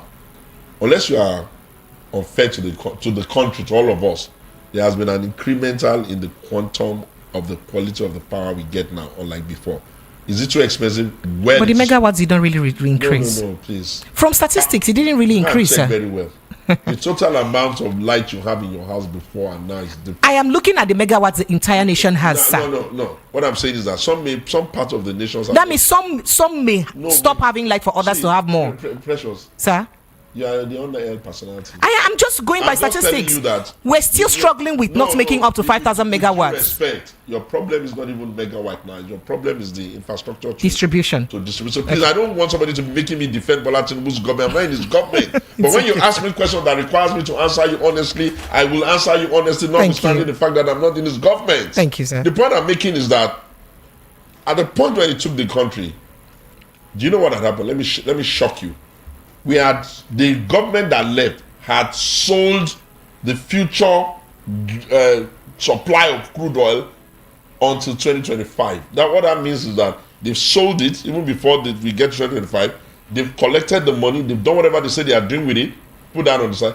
They've borrowed to such a level that even the little IGR we're getting, we need about 80, 70 to, tell me. We were servicing debts with over 96% of our IGR. If you are the president, tell me. What are you going to do now? Okay. So, sorry, I'm going to learn. No. What you just said, don't you think that in an ideal situation, yes, this same president, yes, I remember when he said on the 29th of May, subsidy is gone. Yeah, that was an irresponsible statement. And I also remember he said that those who are responsible or those who have been benefiting from subsidy will be brought to book. Yes. Nobody has been brought to book. Can I please ask you why a PDP man like me, who wants him out of the villa like yesterday, should be the one answering the question? Okay, so going. The point I'm making is that I'm not excusing their incompetence.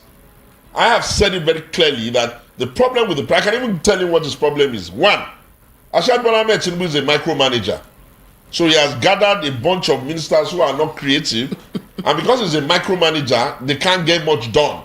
They have reduced the office to their size instead of expanding it and allowing it to be boisterous. Which of their ministries is really working? Which of their ministries? Can't you see they have the worst cabinet in the history of our country? Yes. That's a serious allegation. Do you know the kind of people that were in the cabinet in Shangari's time? Do you know the kind of people that were in the cabinet in Obasanjo? Do you know the cabinet that's producing Okonjo Iweala, Akim Bishola, and so? Do you know the kind of people that were in the cabinet in Jonathan? What kind of people did they have in there? Do you even know the people that are in the cabinet in Buhari? What kind of people did they have in their cabinet? But did Buhari's administration do any better, sir? Oh, Jesus. I'm asking a question from your judgment. Listen. Sir. Okay, sir. Just to keep the country Nigeria together is a very fucking Herculean task. Your public radio, sir. You pushed me to that. Apologies.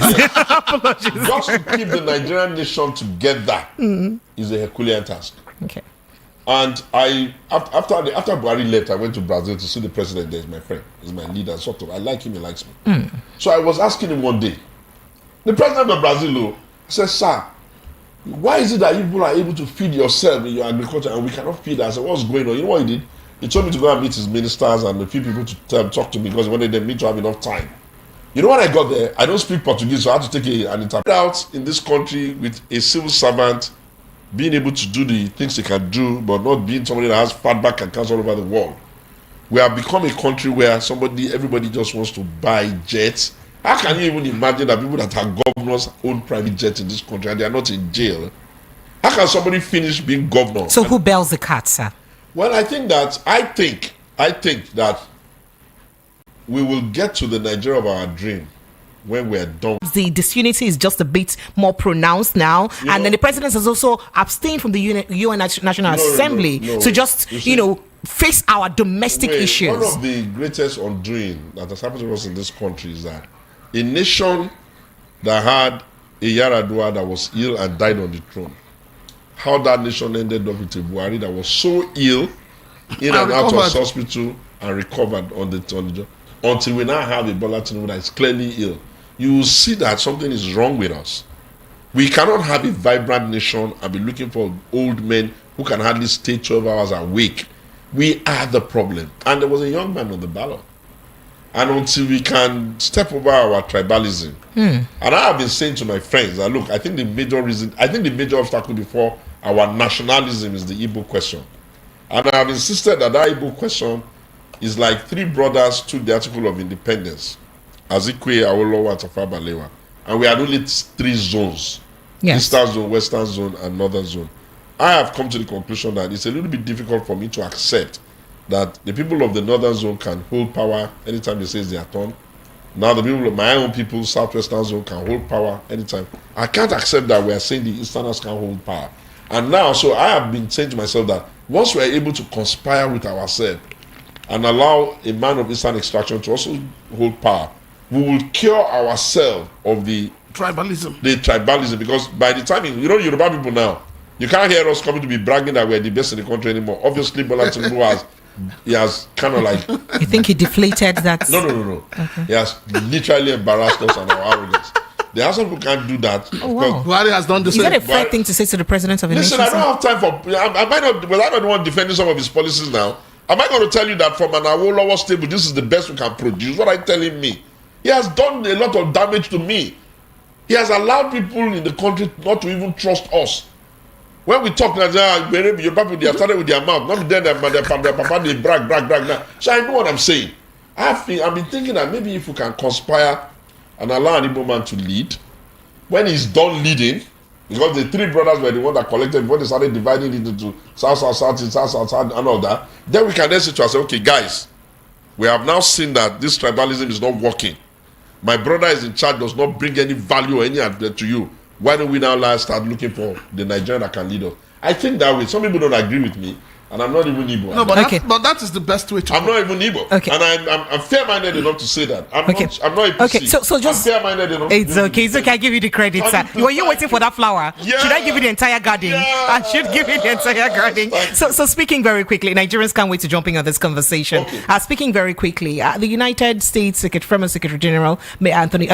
General Anthony Blinken made some accusation about some Nigerian journalists like David Hundeyin being a pro-Russian or a Russian undercover writer, and I'll tell you what, you know that conversation, right? You know that conversation, and then this may, and of course, trying to advise the government against the October protest that is oncoming. Can I just say what does that state to Africans generally? No, I wrote a piece. The enemies of state in a democracy.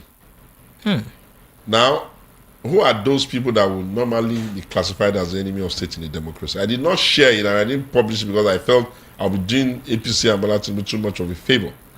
I think that democratic governance does not mean weak government. Democratic government does not mean the government does not have the ability to do even more than what the military can do in terms of making sure that they can comb the space.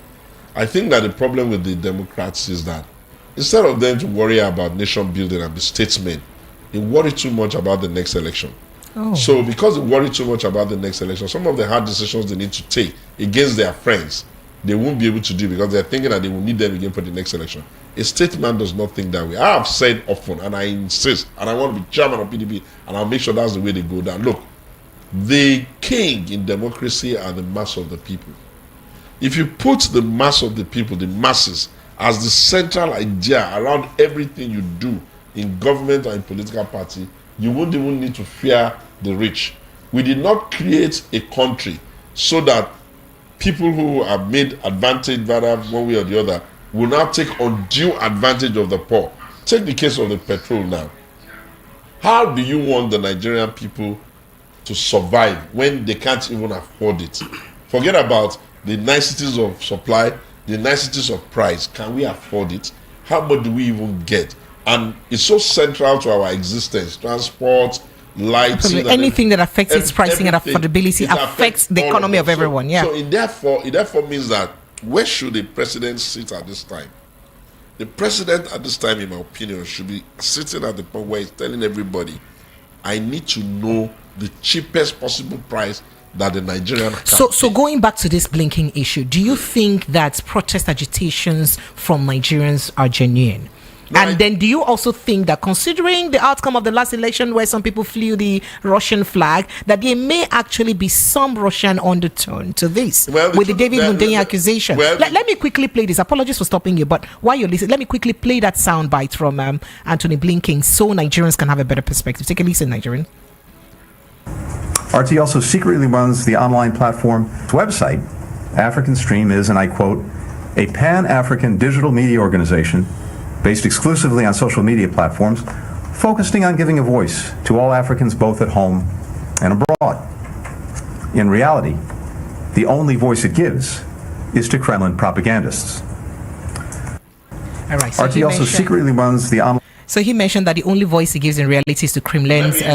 Let me broaden it for you. Okay. I was at the State Department in America, I think October last year, and I did say to the Americans, in clear language, in the Auburn building, the Nigerian in me and the patriots in me, I said, democracy is shrinking, and that there was a need for them now to start partnering with the citizens as against partnering with the government.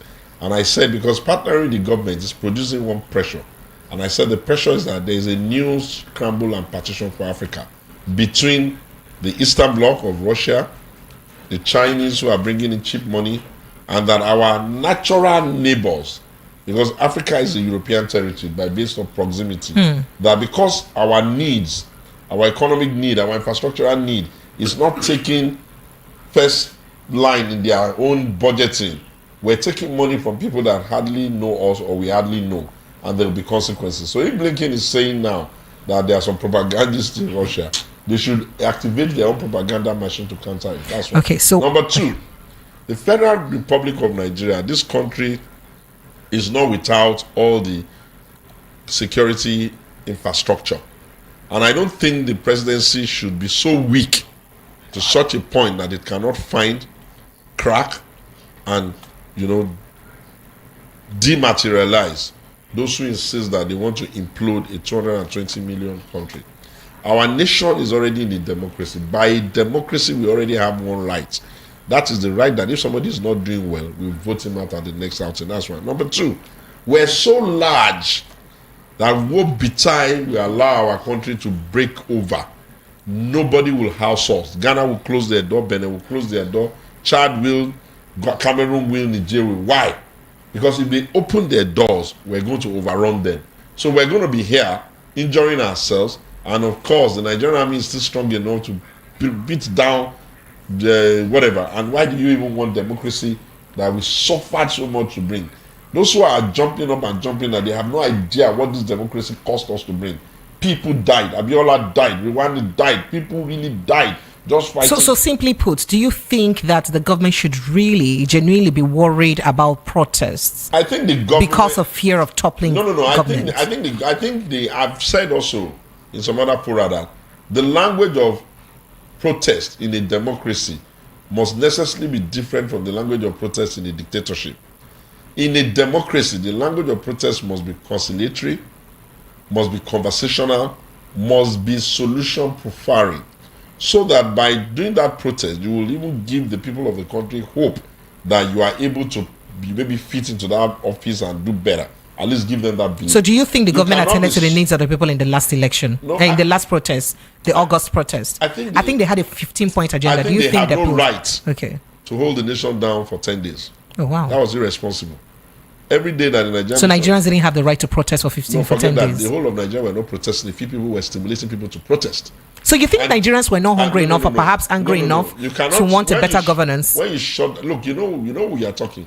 Have you ever heard what is called a hybrid society? In a hybrid society, people like you will be ripped to pieces. The truth of the matter is that it's going to be chaos on a scale that you can't even compare. So do you believe that there is really hunger in the land? Everybody knows that. What I'm saying is that you can say we're doing for 3 days. It's 500 billion per day on Nigeria's economy loss. And then you're doing it for 10 days to achieve what? So that was what created the backflow that we now have fuel scarcity because they couldn't move articulation. It's a whole mess. These guys are 1 year and 4 months. In a couple of weeks' time, we're going to be going for the next election. What I expect us to be doing is to be carrying their eggs not in one basket. Just in case this basket breaks, they switch to the other party. I mean, yes, that's what I am making up from what he said. But he said he's been in PDP since 1998. He's not left PDP. Yes. Never blinked. It means like Prince Shilaka was opining, there is no ideology, but there's an idea. So that's what I will take away from that. Then the other one is this, sir. With all due respect to you, sir, when you said that nobody would have done things differently from this, which we are experiencing from the president.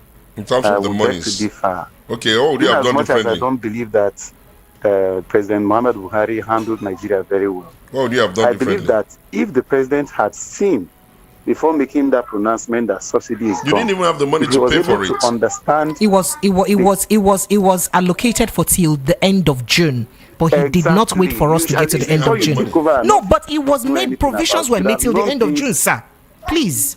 It is a fact. At least that 1 month would have given him time to see what is happening. Don't get me wrong. I don't want anybody in the audience to go and start pinning on me. I don't support him for that. But I'm just saying that I get the reality of the economy. So that I can complete your thoughts while I listen over the radio, please. You see, if the president had actually understudied or the office is taking over from, you rarely put it when you said you should have increased the fuel price instead of saying subsidy is gone. So for the fact that he did that, it shows that he was not fully prepared. He was not prepared for the office. If he was prepared, he would have known that this office has a crack. Then he understudied the office before making that pronouncement that subsidy is gone. Thank you. My takeaway is that there is only idea, but no ideology. All right, I appreciate you. Thank you. You're entitled to your opinion. That's by the way. Hello, good evening to you. Apologies for keeping you on hold for a while. Welcome. Oh my God, keep me long. Good evening. Good evening. Welcome, sir. I can't remember your name. You're welcome. Go ahead, please. If I pick your call, please kindly be on hold while we attend to the person on call. Go ahead, please. Okay. Good evening to everyone in the house. Good evening. Yes, I can hear you. I really want to say something, but I don't want to even go more on this matter. Okay. What I'm trying to say now is, if anyone will tell me anything about, hello? We can't hear you. Go ahead. Mm-hmm. I think if anybody would really want to come out from the APC and start saying one or two things about this government, let me just say from Buhari at this present one, my brother, nothing anybody will tell me that would, these people are very Nigerian. Of course, I agree. No explanation. Nothing anybody will talk. Maybe in fact, you say something that made me so happy. You say Tinubu for Yoruba. I'm a Yoruba man. I can't even speak there. I can't even vote to say I'm a Yoruba anymore. This man really failed Yoruba people. I really disappointed Tinubu. Seriously. All right, thank you. That's your opinion. Thank you so much. I appreciate you, sir. Thank you. Hello, good evening. Apologies for keeping you on hold. Go ahead. Hello. Good evening. Are you there? Hello. Mazi, are you there? Okay, maybe you've lost my Hello. talk. Go ahead. Well, look. Go ahead, please. You know, anybody who understands how difficult it is to keep our numbers the way we are, he will not only scold him, he will scold him double, because it is his party that he handed did over the mess. Good. We left the PDP, my party. We left petrol at 97 naira per liter. What did we drink that we are buying it at 1,000? How did you even sustain the economy and kept it at number one in Africa for a while? Subsidy. Okay. Number two, we left the exchange rate of the dollar at 199 to $1. What are we importing that we are now doing it at 1,650? They devalued us into poverty. That is the 8 years, 9 years of that party. If you see me speak in a way that we can at least hold on until the next election, it is because I know I fear the day of the rage of the people. And the rage of the people are not so easy to call back. Do you think that day may come, or it's already here? You think Nigerians are provoked enough for that day? Yeah. Look, I have a duty as an elder statesman to ensure that we do not implode our country. Not because I agree with the madness going on. I only say that, well, let us try as much as we can just to not mind them. They are going to meet their Waterloo. For one king is coming that will not know Joseph, and he will do judgment in the land of Egypt. All right. That's what I think. Thank you. But to say that maybe they are doing well, banish that. I can tell you 3 things that they are doing very woefully.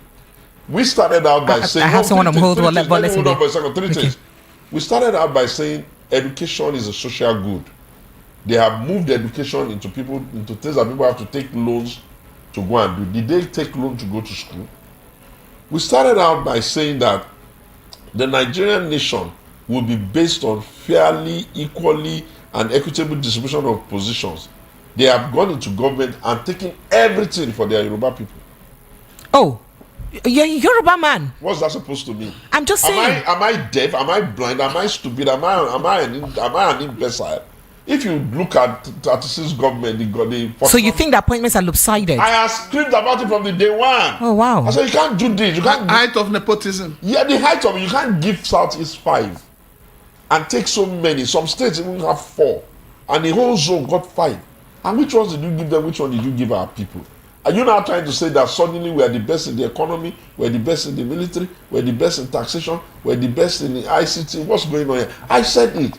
I'm fair to all of us. But what I'm saying is that, you see, I wish we had an opportunity that God can just scale off our eyes and we'll see how the underneath of boiling crisis. All right. Then all of you will start to do like me. I'm saying, calm down. God forbid that there's no crisis. Thank you. Hello. Apologies for keeping you on hold for a while. Thank you. Welcome. What's your name, brother? Can you hear me? Yes, I can. Clearly. What's your name, please? I can hear you. What is your name, sir? Why are these people holding me this way? I can hear you, brother. These people are not holding you this way, brother. I can hear you. Okay. Yes. Good evening. Welcome. What's your name, sir? Hello, can you hear me? I can hear you now. Go ahead. Yes, I can hear you. Oh no, what is this? Is it network or what? We can hear you. Just go ahead and speak. We can hear you. Oh dear. Unfortunately, please, if you call us on WhatsApp or direct call, and just go ahead and say your mind, please. We can hear you. Apologies, because we don't have all the time. Yes. Hello. Good evening to you. Hello. Okay. All right. Hello. Good evening. Hello. Hello. Good evening and welcome. Please go ahead. Straight to the point. Hello. Yes, please. Good evening. Welcome. Okay. I thought I just said that I can hear everyone. Go ahead, yeah, please. good evening. Yes, please. Hello? We can hear you. Go ahead. Hello? Okay, maybe they can't hear themselves. Okay. All right. So you cannot want to even hear yourself, really. So just go ahead and speak with me once I pick up the call. It's just as simple as that, please. It would make for a better conversation. Hello, good evening. Hello? Yes, good evening. Welcome. Precious, good evening. Good evening, sir. My name is Mr. Biga. Mr. Biga, you're welcome, Oga. Precious, I certainly want to tell you, your guest, that he definitely will go to heaven. Amen. But will he see Jesus? But will he see Jesus? Abigo, region, no fisi, Oga. He's speaking the truth and nothing but the truth. He's not hiding under nepotism, tribalism to agree with what is not correct. I mean, if other persons could be this forthright, could be dishonest, this country would definitely achieve much. You see, but one question I want to ask him is, why does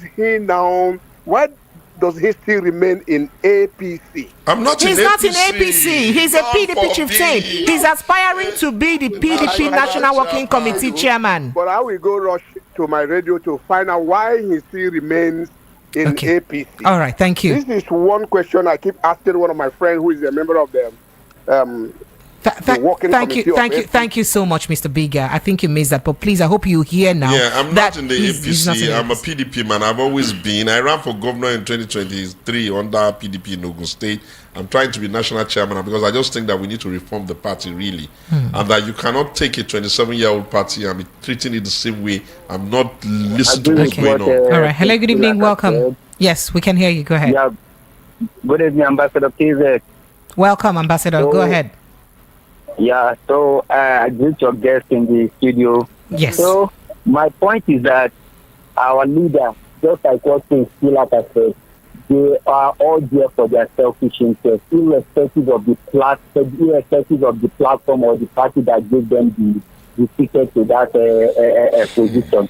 So what I'm saying is that if truly, Mr. President, Mr. Tinubu, if truly has our interest in us, why did he show a political will to probe his predecessor? All right, thank you. Until when we have a leader that can probe his predecessor, that is when Nigeria will get better, irrespective of which party belongs to. And that man shouldn't be economical with the truth. All right, thank you. Thank you so much. I appreciate you. Hello, good evening. Welcome. The reason why I asked the question is because nobody believed P2P will outperformed in the last general election, and also because I feel that you people are disregarding the Labour Party, and statistics shows based on their last outing in the last election, Edo State did extremely well, and which, if they are not careful, they will do another extremely well tomorrow again for the governorship election. Again, I ask, which candidate do you think can actually go hand to hand with P2B in maybe in the next 2027 election? Thank you very much. Okay, thank you. Can I answer that for you? Please go ahead. Look, the major let me even shock you. Peter was a PDP man. I was one of the people that went and fussed and screamed and shouted until he bought the form.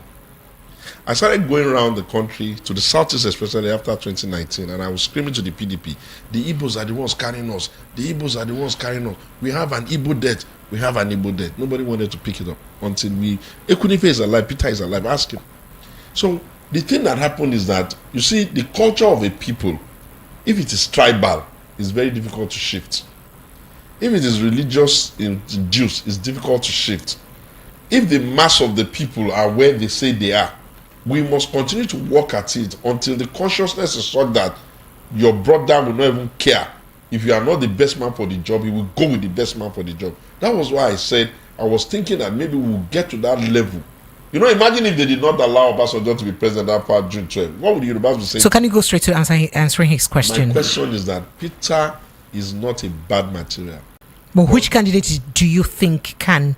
No. What I'm saying is that Peter is not a bad material. The platform of a political party, how you emerge, the infrastructure at the base will determine whether you can win an election. You cannot force yourself on people in zones that don't like you. That's that. So until we're able to do that, we'll see. Then the candidates that will match up to anybody in 2027 have not showed their face yet. You will be shocked at the people that will show their faces when we get to that, and then we'll evaluate them. And nobody is underrating labor in Edo. That's why I called it a social experiment that will come up to tell us whether the people have reached a certain stage in their own consciousness. If they go tomorrow and vote Olumide, then we can conclude that. All right. We can conclude that yes, they are ready. All right. Thank you. Hello. Good evening. Welcome. Welcome. Good evening. Can you hear me? Hello. All right. Unfortunately, we can't be doing this. Hello. Good evening. I think something is fundamentally wrong with my YouTube line. Good evening and welcome. Hello. Hello. Good evening. Yes. Welcome. What's your name, Sam? Where are you calling from? My name is Otunba. Your name is what? Volume, please. Okay. Yes, Precious, I am very, very surprised. I've been listening to your program, but today's one is quite different. Hey, what happened? Yes, because today you just kept quiet, allow somebody to babble your nation with eloquent speech. Why? You did not Otunba, they say you bamboozled me. I be bamboozled. You can come into the studio and come and let us bamboozle ourselves, me and him. He's my guest. I thought you people used to say I don't used to allow my guests talk. Are you listening to me? Yes, go ahead, please. Okay. You did not allow the other man to even speak. Did this guy pay you any money? Yeah, I did. $1 million. Tell us trash in this country. Are you kidding me? He's just telling himself and telling us something else. We are all intelligent. We are listening to all the things he's saying. He will say here, he will say there, he will say this. When he saw that it's going wrong, he will try to appease the other side. He has said nothing today. Precious, okay, please, I think life is hard for the deaf. All right, I appreciate you. Life is very hard for the deaf and those that don't understand. I can't help you with your foolishness. Hello, good evening to you. Welcome. Can you hear us? All right. If you can hear us, apologies. Hello, good evening. Good evening. Yes, welcome, please. Yeah, this is Bola from Ikotun. Yes, you're welcome. Go ahead. Thank you very much. You see, we in a more we still believing that parties are our problem. We still have long with it. I want people to tell me the state, PDP state are better than APC state. I can give you a few. I want you to tell me when the president is go this way, which political party walk out of National Assembly? Even when we are still believing political party, we are just deceiving ourselves. And that's what I believe. I don't know. I've already discovered everything. If you remember Kwara. We can't hear him. Hello. Hello. Yeah. Can you hear me? Go ahead. Now we can. Yeah. If I'm something lamenting, I want all Nigerians to know that Oyo, Kwara, there's something happening in these two states. Today, the two states are peaceful. The people that owe this ransom, if those people are not what happened in Oyo and Kwara does not happen to them, we will never have peace. Thank you. Thank you so much. I appreciate you. Hello, good evening. Good evening and welcome. Just go ahead and talk. Go ahead and speak. If you call me on WhatsApp and you can't hear me, just go ahead and speak, please. All right. Unfortunately, I think I would have to go to receiving my messages. Hello, are you there? Go ahead and speak if you can hear me. Okay. All right. Let me quickly just go through taking some messages very quickly. I have tons of messages. My mouth no go pay me today, Sha. Greetings, Prince Otunba. You said well, Saz, but in my opinion, to sum all this nonsense going on in this country is to, like Tinubu said, that those caught in corruption will be dealt with. If they actually start executing, not prosecuting, I think people will. Because here in the West, I'm calling from Germany. Here in the West, everything that goes wrong is Russia, China. They will never take responsibility for their failures in Africa. Now they look at China and Russia as trying to recognize, take over Africa. And then my brother showed me, look, protests can last forever. Here in Europe, you see what is happening pro-Hamas. They have been demonstrating for how many years or how many months. Occupy London, occupy New York happened almost one month. But they don't disrupt movements. What do you call it now? Black Lives Matters. Lasted for how many months? On the fringe of the economy, they don't shut down the economy.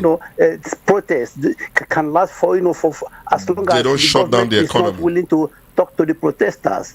You understand what I'm saying? So please. And again, can Deutsch sprechen? We can this conversation in Deutsch haben. Even in that Germany, they don't disrupt the life of the people. Article till end of the elections. Thank you. All right. Yeah, the point I was making is that in Germany, it's kind of biggest there. It's been now in Düsseldorf. Der ist not einer Protest in Deutschland that geht for jeden fact that alles kann es deine Möglichkeit haben. I've told in German that even in Germany and on those Western countries, they can allow you to protest on the condition that it's not disturbing other people that want to go about their own peaceful life.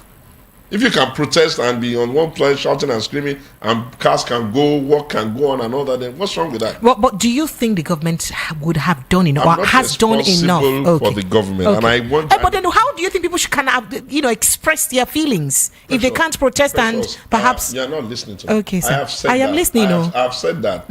We must learn that the language of dissent in a democracy must be different from that of the military dictatorship. And what should the language be? The language of dissent will be conversational, solution harvesting.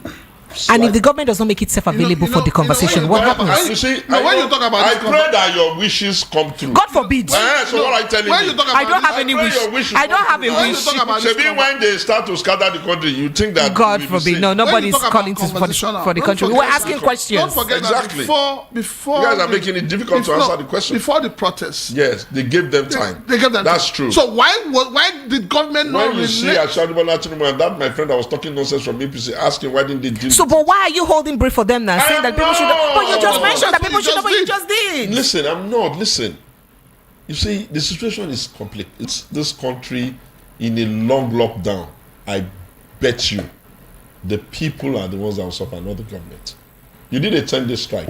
We ended up having 12 queues. There are stiff queues across the country. When you shut down the country, trucks will not move. You won't articulate. You have to know your country.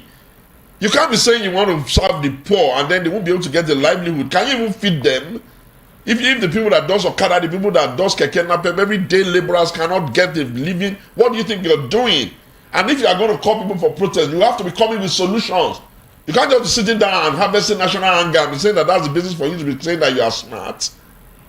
All right, I go back to my messages. Good evening, Precious Prince Chilaka and your guest. If your guest becomes PDP national chairman, APC will rule Nigeria in the next 100 years. God forbid. Your guest can't reunite PDP at all. He is an extension of Tinubu and Wike, despite his loyalty to Atiku. When APC was an opposition in Nigeria, Adams Oshimole or John Oyegu as national chairman can't speak like he is speaking. Friday from Ikoto sent in that message. Well, Friday, Ikoto, I'm not Oyegu and I'm not Adam Oshimole. And that nonsense that we're doing when we were in opposition was the reason why we could not solve this problem in 2012.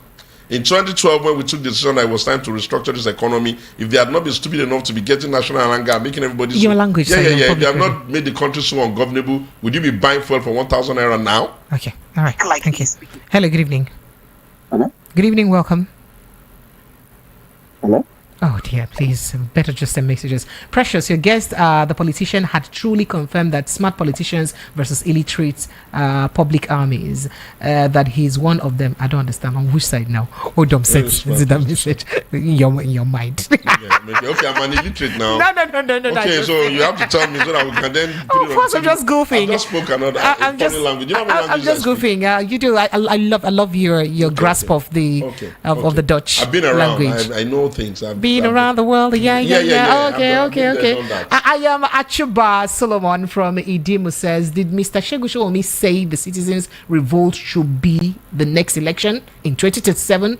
Over 2 years from now, well, we go survive. How many will remain? I am not for violent protest, but should people peacefully enjoy the misbehavior of what is going on in APC right now? Anyways, Precious, have you gotten your unity as we be? Have you gotten your unity as we be? Election has consequences.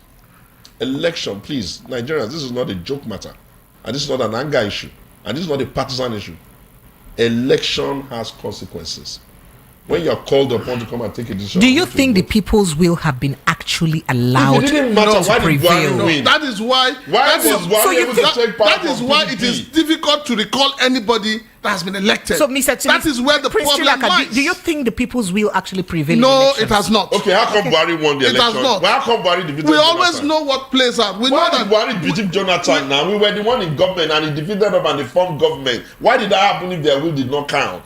It was the determination of the people to push Buhari to power that made them win. Everything that was in the book was tried. It just didn't work. The people need to be more determined about their outcomes. Oh, some people said that the baboons and some people, the public are of the opinion that statement perhaps scared Jonathan too. Yeah, and then Jonathan actually said that his life is not worth the blood of anyone. But that's who we are in PDP. That's why we're able to be. And then why are you saying that? Why did Buhari win? What side are you now? No, you're missing the point. Okay. I said that's who we are in PDP. We're pragmatic enough to say what is right.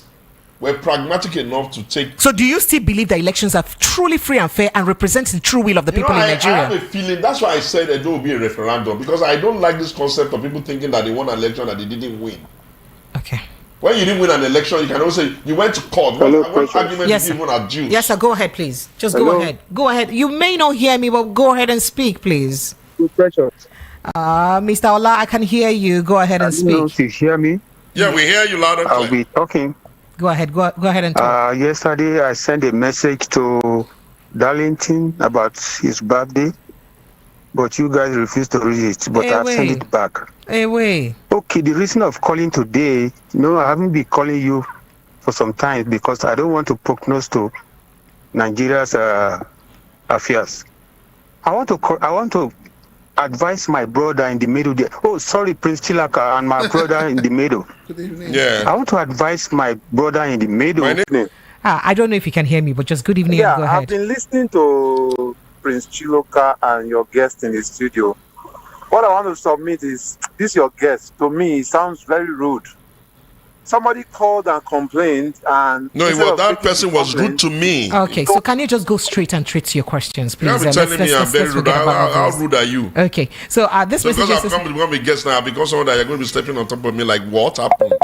You don't find trouble when you do school, sir. Very much. Ouch. All right, to my darling thing, long life and prosperity. Thank you, Mr. Ola. And then, this here says, Precious, good evening. Have been listening with rapt attention. Your guest just rude, Prince Chilaka. The same Chilaka that just said it right now. Well done. He's hitting it below the belt. Oh, wow. Yeah. And then he says, please don't tell me that you didn't hear how your guest is insulted a caller and politicians on air. He is using words that are not radio friendly from Nkem. Of course, I did correct him. If you listen very well, you notice that I corrected him. I wouldn't let such fly. And you know me better for that, right? That your guest is like a wiki. He should be expelled from PDP. He is tribalistic. Look at him in Trojan defense of Tinubu. He said he sounds ambivalent in all his talks. Precious, the man is a master rigger, but Chilaka had reduced him. Chilaka should come and have a debate with me on Segun Kimberley and see whether I can even last for a few minutes. But are you kidding me? Are you speaking down? Chilaka, please represent yourself. Let's go. I'm ready for you anytime. But you're having a conversation here. No, listen. Okay. No, he came as a guest. We're not having a conversation. No, I'm not having a So you're also a guest? It's 2 against 1, but don't matter. No, he's also a guest. No. he's also a guest. You're a guest. No, Nigerians, listen. I'm not, for the opting time, I'm not defending the president. I'm not in his party. I've just told you, and I think I was well quoted about what I even think as to the future. And I've said enough to say that even for his Yoruba-ness, he has embarrassed people. I will not kill my brother just to make you happy. If that's what you're looking for, it's not going to happen. But with that as it may, I'll be objective. I'll call him out when I need to call him out, and I'll tell you that it's the way it is. Because I like people who think that they can solve a problem that they've not even thought about very well. For instance, we have a petrol pricing problem in the country. Just for that one issue alone, do you know how many people have called all over the world that are expert on this matter just to say, what can we do? But you know why? Because whether we shout and scream, the problem's still here. We can't piss in our cars. We still have to buy it. Somebody still has to bring it. We finally said, hallelujah, that we have local refinery through Dangote.